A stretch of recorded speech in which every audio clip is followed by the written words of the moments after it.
Breaking news చూస్తున్నాం. Phone tapping కేసులో కీలక పరిణామం చోటు చేసుకుంది. ప్రభాకర్ రావుకు మరో వారం రోజులు కస్టడీ పొడిగించింది సుప్రీంకోర్టు. ఈ నెల 25 వరకు కస్టోడియల్ విచారణకు అనుమతించింది. డిసెంబర్ 26న ప్రభాకర్ రావును విడుదల చేయాలని పోలీసులను ఆదేశించింది. తదుపరి విచారణ వరకు ప్రభాకర్ రావుపై ఎలాంటి చర్యలు తీసుకోవద్దని సుప్రీంకోర్టు ఆదేశించింది.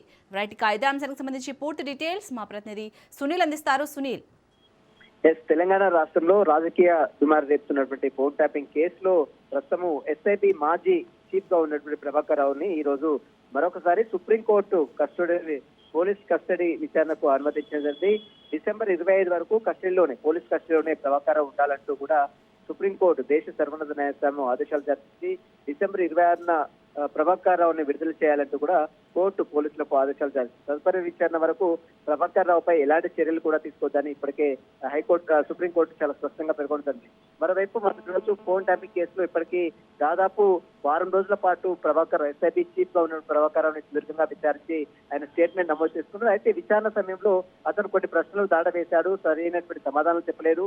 మరొకసారి అతని కస్టడీకి తీసుకునే విధంగా కోర్టు ఆదేశాలు జారీ చేయాలంటూ కూడా పోలీసులు ఈ రోజు కోర్టు దృష్టికి తీసుకెళ్తుంది. దీంతో మరొక వారం రోజుల పాటు ఎస్ఐబి మాజీ చీఫ్ గా ఉన్నటువంటి ప్రభాకర్ రావుని వారం రోజుల పాటు పోలీస్ కస్టడీకి అనుమతిస్తూ ఇప్పటికే సుప్రీంకోర్టు ఆదేశాలు జరిపింది.